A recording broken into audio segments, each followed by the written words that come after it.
Hi, I'm Jeff. And I'm Mike, and we're the authors of the Fire Island Cookbook.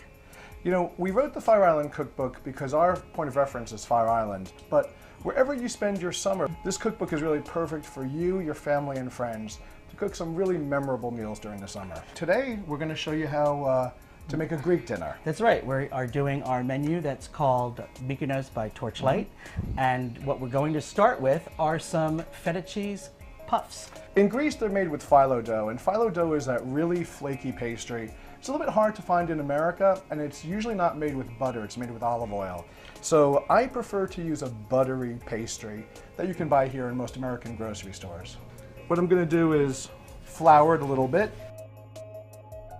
So the filling is made out of... We have some feta cheese, and I've got chives, about 2 tablespoons of cut chives, and some very finely minced parsley. And then I'm going to beat this egg in.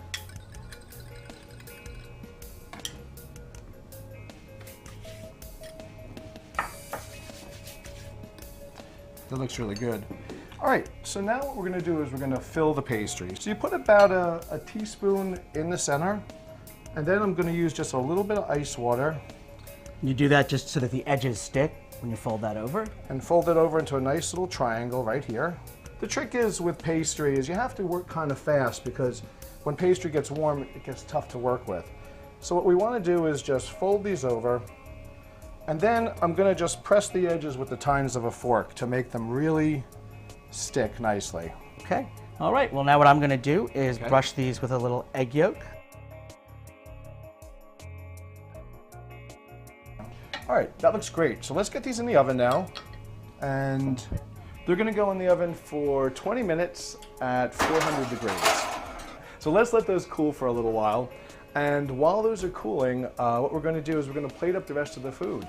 So we just were outside and we grilled the leg of lamb here. Just pulled this in right off the grill. Yeah.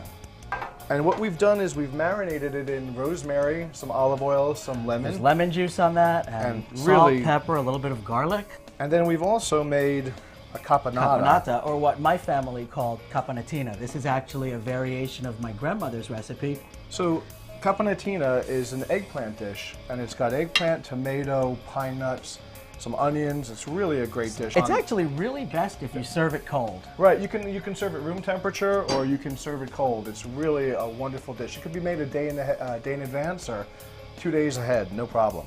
Well, let's taste the caponata. Okay. We've paired 2 different wines with each main course in the cookbook. Mike is going to try here. I actually have the classic Boutari Naousa, which comes from the north of Greece. Yep. And the grape in this, a lot of the Greek grapes have funny names. This one is Xinomavro. Xinomavro. That's right. This is Xinomavro. And then I have the Bibliacora, which is basically a Bordeaux-style blend of Cabernet Sauvignon and Merlot.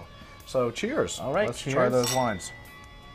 Whenever you're serving, to your friends and your family, a lot of times we like to do family style, but in this cookbook, we've plated things separately so you can have it a little bit more higher style, depending on how much time you have and how much work you want to do. By cooking things and plating them and bringing a finished plate like this to the table, you really let everybody know that you have put a little bit of work into this special dinner for them.